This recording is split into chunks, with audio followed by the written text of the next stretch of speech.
தண்டனை அது எப்ப அந்த திருவள்ளுக்கோட்டில் வந்து தீர்ப்பு சொன்னாங்களா அன்னிலிருந்தே மன உளைச்சல் சாப்பிடாம இருந்தாரப்பா.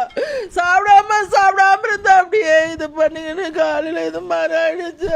இது மாதிரி பண்ணிட்டாரு. இல்லப்பா நைட் எத்தனை பால் வச்சேன் 4 மணிக்கு கூட நான் பார்த்தேன். நான் உட்காந்து இருந்தாரு 4 மணி பார்த்தேன். 6 மணிக்கு நான் சரின்ட்டு போய் பார்த்தேன்.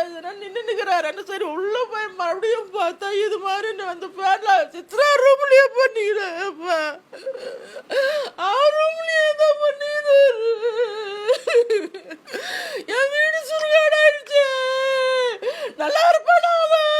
என் வீடு சுருகாடாயிடுச்சு. என் பொண்ணையும் சாவடிச்சுட்டான். என் பொண்ணுலையும் சாவடிச்சுட்டான். யாரும் சாவடிக்க போறானே தெரியலையே. எதுக்கு தான் என் வீட்டுக்கு உள்ள வந்தானே தெரியலையே. சந்தோஷமா இருந்தோம். நாங்க ஏதோ சந்தோஷமா இருந்தோம்.